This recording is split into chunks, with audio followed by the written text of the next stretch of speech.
Right, so what we have here is a pigeon animation that I've made for another project, and it all looks fine. It just looks a little bit flat.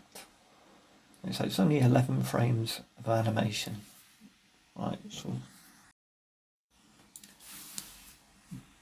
okay, so we open a new layer, and with our vector brush, set the colour to black and the pen size to around 13.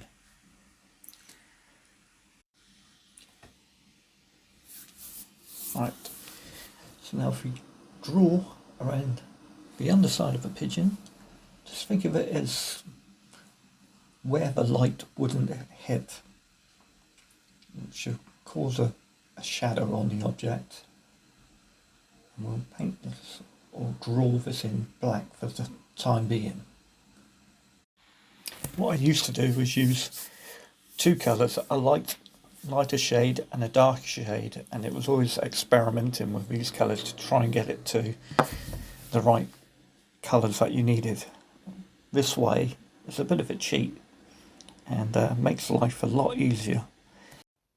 Right, as there's no movement of the pigeon's body on the next couple of frames, we can duplicate the shadow frames. Apart from this one's got an eye movement. So draw that one in a moment.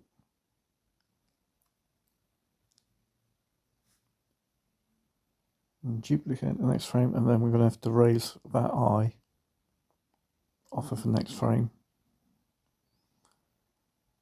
Then we can carry on duplicating until there's movement in the pigeon like there is now. So he's now starting to do the pecking. And we can carry on drawing the shadow around on the edge of the hair.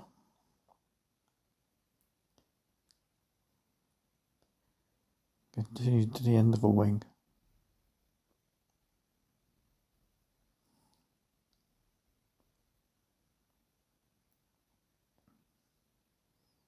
So these little parts of the leg then. Okay, so let's speed for the rest of these frames.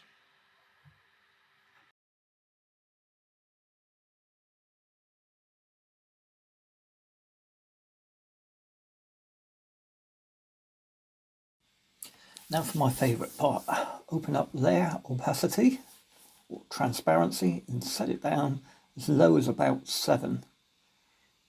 It's not always the same on every subject, but straight away you can see it's added a bit of depth to our model or our pigeon.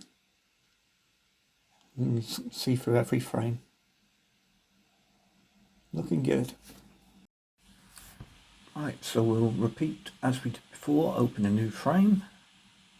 And this time keep the brush on 13, vector brush, and just change it to white. Then this time we'll go around the top of the pigeon. If you imagine where the light will reflect or bounce off the top of our object. And you can add other areas to give them highlights as well, just to make them stand out, like here at the top of the wing.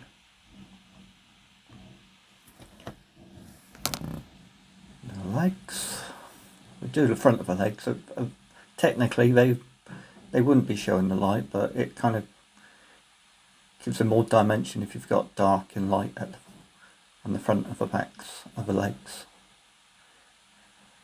And again, we'll speed through these as fast as we can.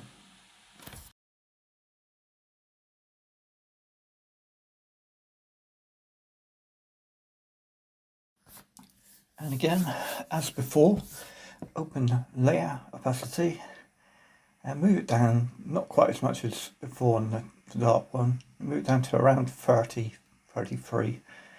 It varies from drawing to drawing, or model to model, whatever you want to call it. And as you can see, here is our animation finished. We'll have a quick comparison look. So there's before and after, and you can see there's quite a difference between the two of them. I hope you found this tutorial useful, and I'll see you on the next video. Oh, you dirty pigeon.